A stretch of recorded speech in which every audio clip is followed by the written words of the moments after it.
Hello, and welcome to the Bam Cam podcast with your hosts, Alison Castellano and Adrian Castellano. Hi, I am Wendy McConnell.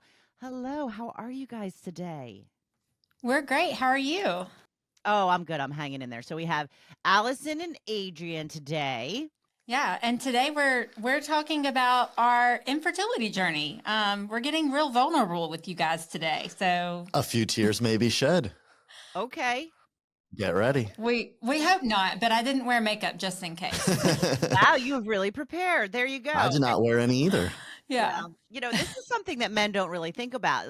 That was always, I said, the biggest problem on your wedding day is if you start to cry, there's a $150 makeup job that you just paid for down the drain, right?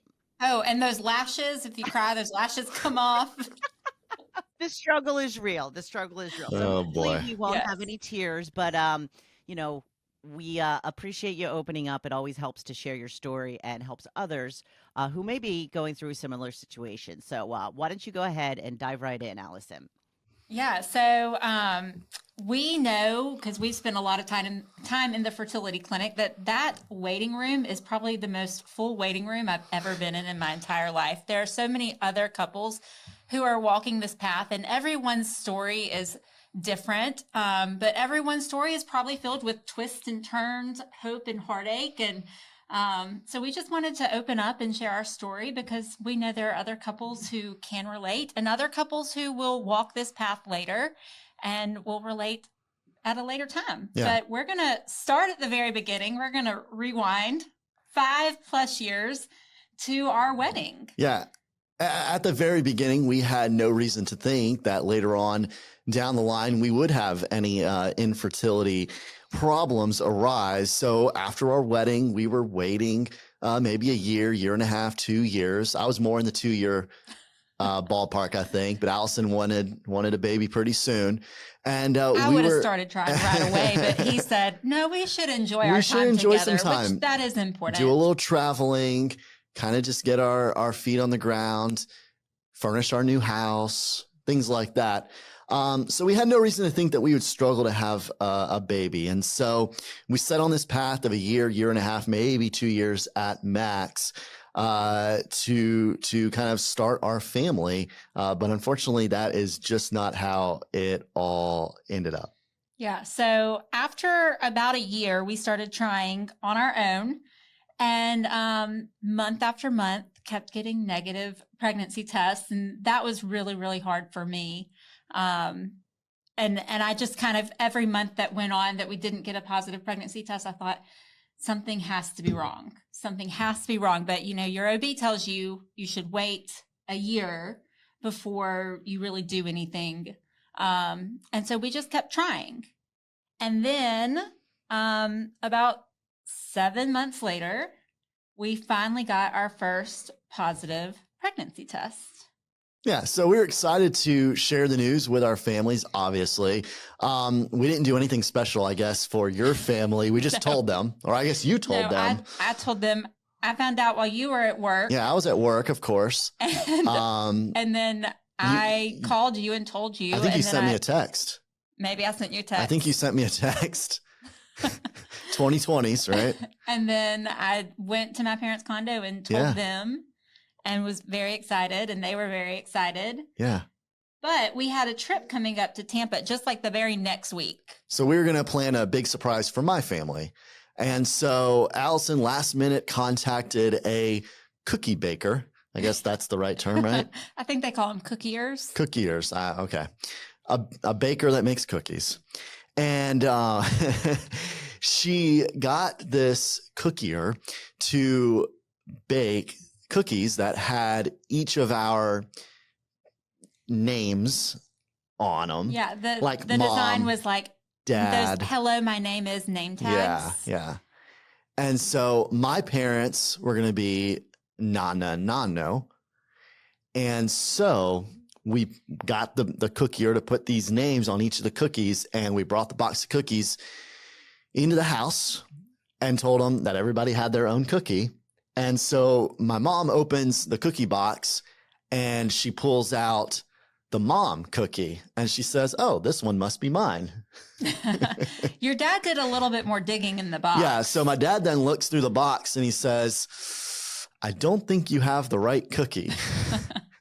Look again. And so then that's when my mom looked back in the cookie box and she saw the Nana cookie. And that's when the secret was spilled. Yes. And everyone was happy. We were all in our kind of pregnancy bliss for a day.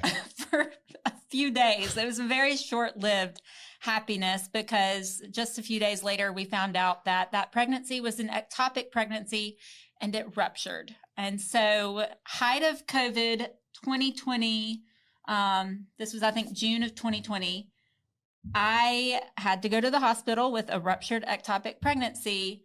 And I was in the hospital by myself in Tampa. I didn't know anyone. And Adrian just had to sit in the parking lot. Yeah, I was there with my parents. The three of us sat in our car in the parking lot of the hospital right outside the ER for, 12 hours overnight. Mm-hmm. So we took you, it was probably late afternoon that we took you, and we spent the entire night sitting in that car. Thankfully, they allowed me to take, I believe, my phone charger or my phone into you. Yeah, someone got me a charger. Yeah, because your phone died. Mm-hmm. And so without her phone, we had no way to contact her as she was sitting in the waiting room and then eventually got back into a room. So that was a very scary, stressful, not fun night at all. And then I remember you being released and then the next morning, making the drive up to Birmingham. Yeah. So they actually didn't they just said, we think the pregnancy is ectopic in Tampa. And so no one talked to me. Not a single doctor talked to me about what that means. It was just in my discharge paperwork. And I remember reading it while I was waiting for Adrian and his parents to pick me up. And I got in the car and I said, what's an ectopic pregnancy? And his mom said, y'all are going home today. And so we slept for a few hours and we drove home. Yeah. And we called my OB's office and they said, you're coming straight to the hospital. And we went straight to our local hospital here. And spent another night.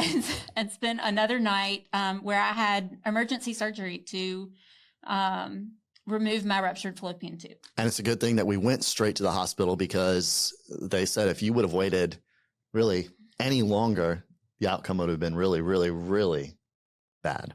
Yeah. So tough times. Yeah. That was not a fun trip. We've certainly had better.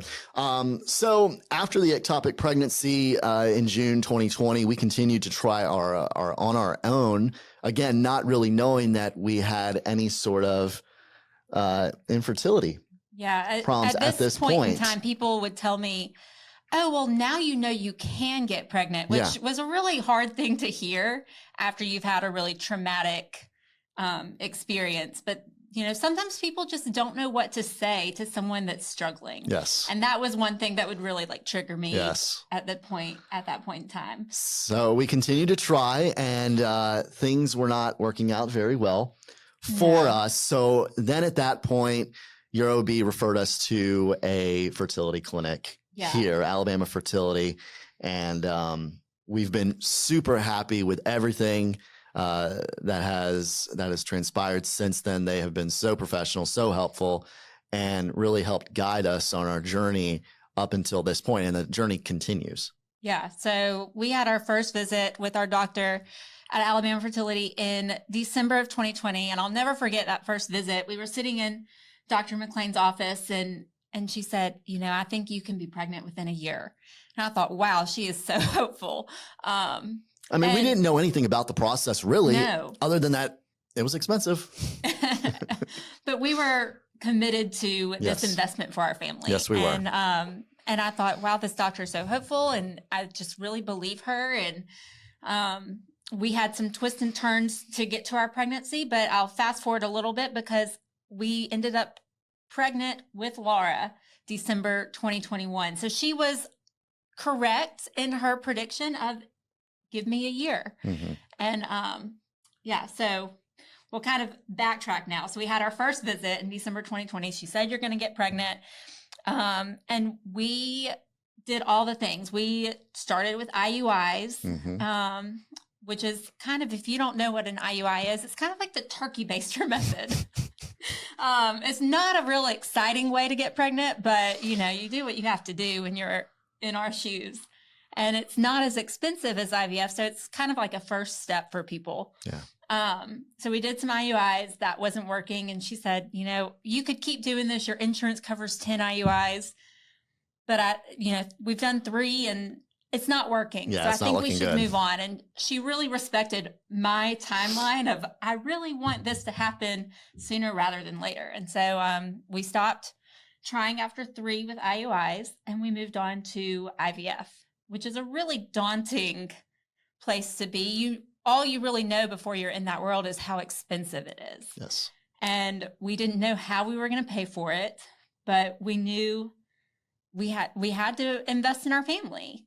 And so we made it work. We pinched pennies. We lived on a budget. We traveled a little bit less, and we just paid for it out of pocket. And that continues today. Oh yeah. Every time we go, there's another surprise charge on our account, but we're committed. Yes. We're in it. So. Well, like you mentioned, December 2021, that was the successful second embryo transfer. And we could not be any more happy with Laura, who was born in September 2022. That was by far the brightest point so far in this journey. And she, in our eyes, is just the absolute perfect little girl.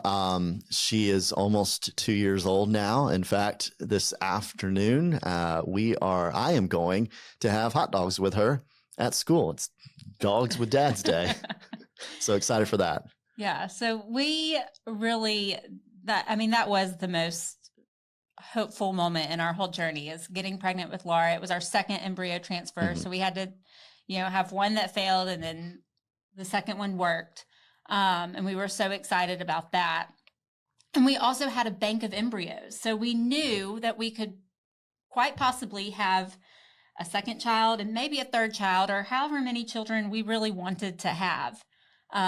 So we were, excited about our time with Laura, but also thinking about what our family ultimately would end up looking like. Yeah.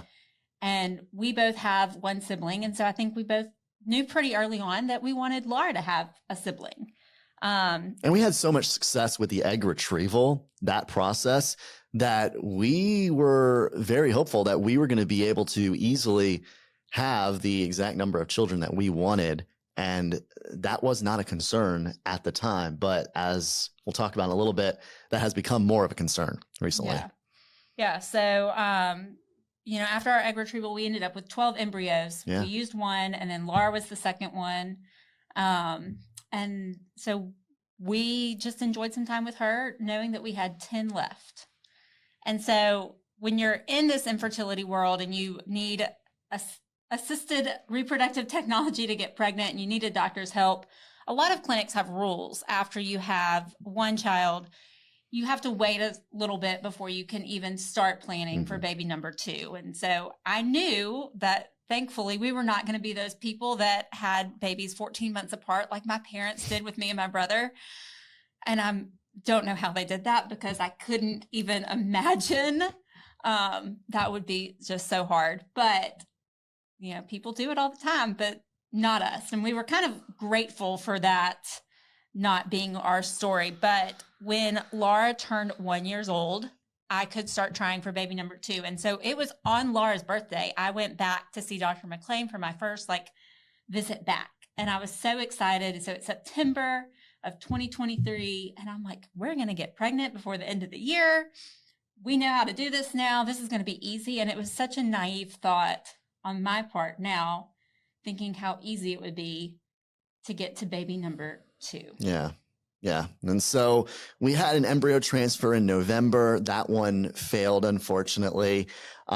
We prepared for another one in February. And then that one, while you were still taking your medication for it, that one was canceled just days out because of an Alabama Supreme Court ruling that's been in the news a lot recently.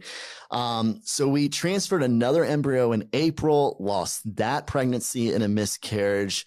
And so after all of these losses, we, along with our doctor, decided it was time to test the remaining 8 embryos. Yeah. So we just wanted to make sure that there wasn't like an embryo quality issue that we weren't aware of.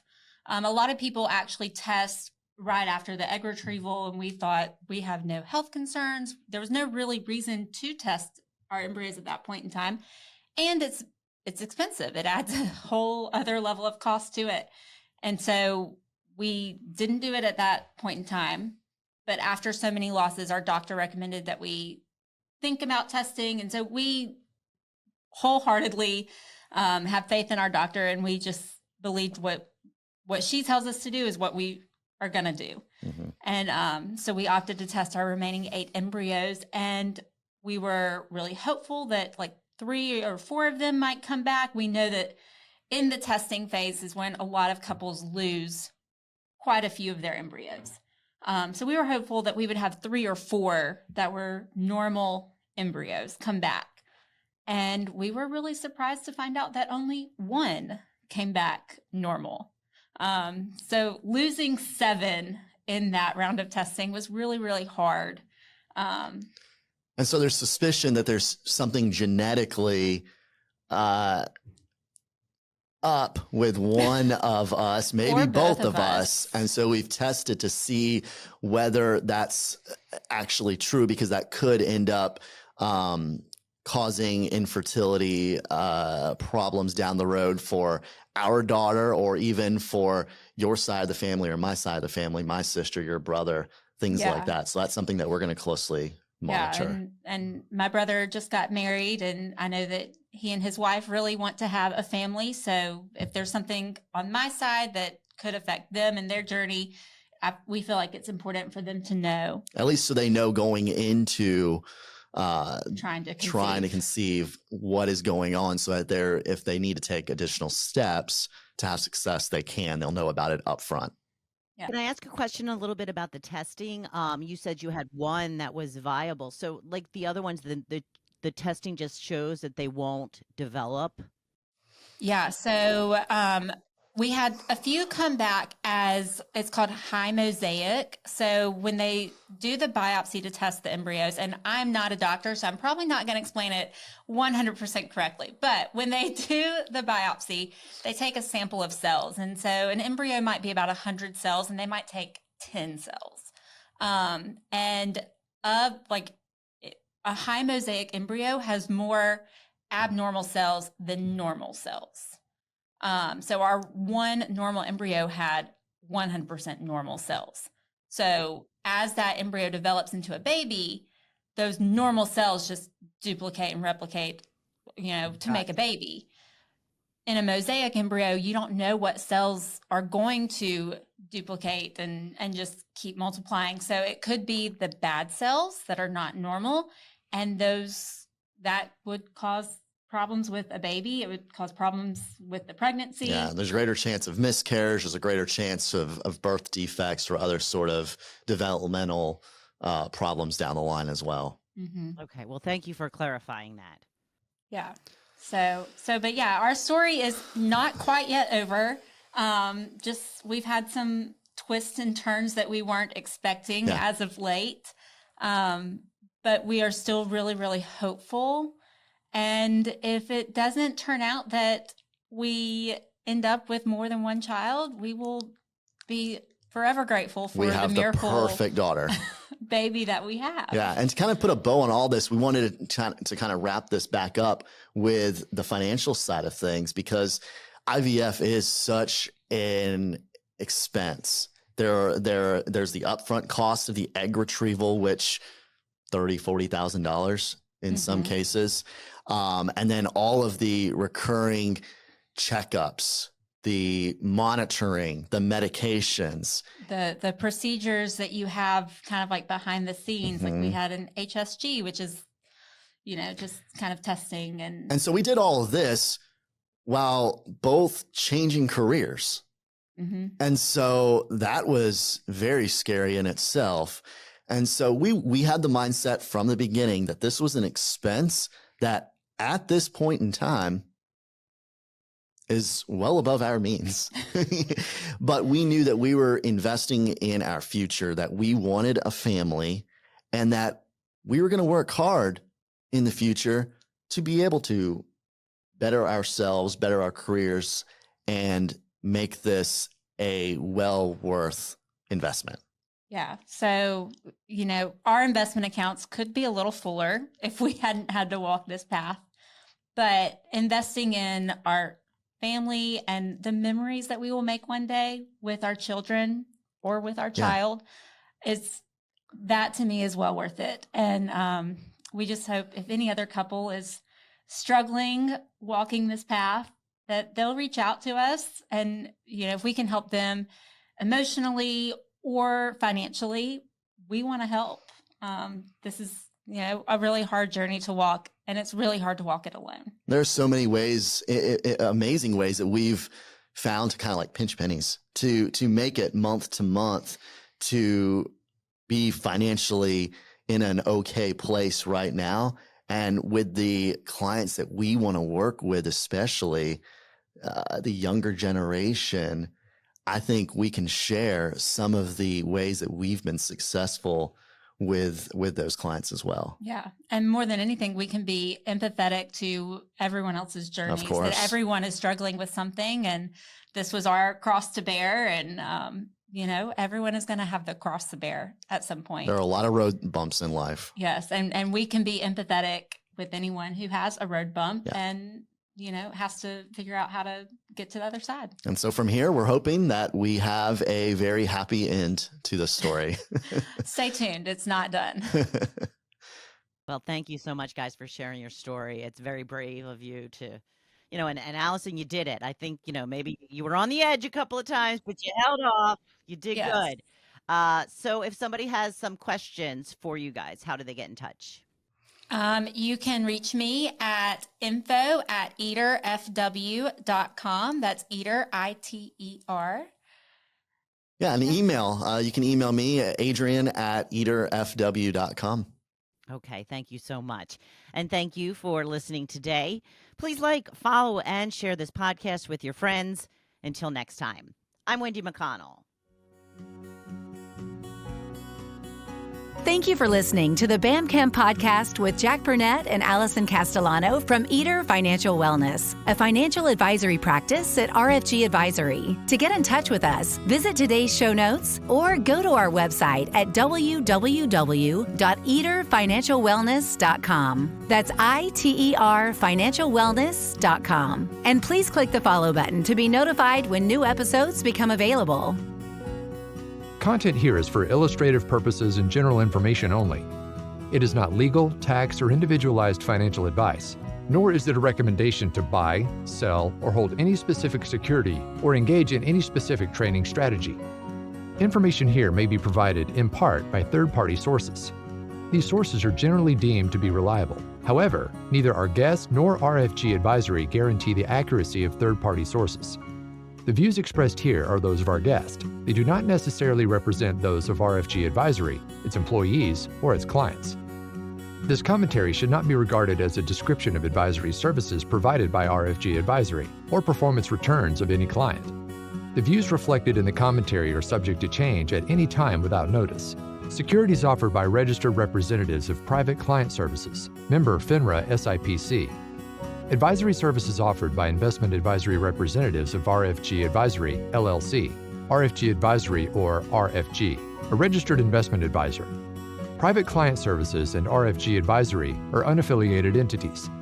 Advisory services are only offered to clients or prospective clients where RFG Advisory and its representatives are properly licensed or exempt from licensure. No advisory services may be rendered by RFG Advisory unless a client agreement is in place. RFG Advisory is an SEC-registered investment advisor. SEC registration does not constitute an endorsement of RFG by the Commission, nor does it indicate that RFG or any associated investment advisory representative has attained a particular level of skill or ability.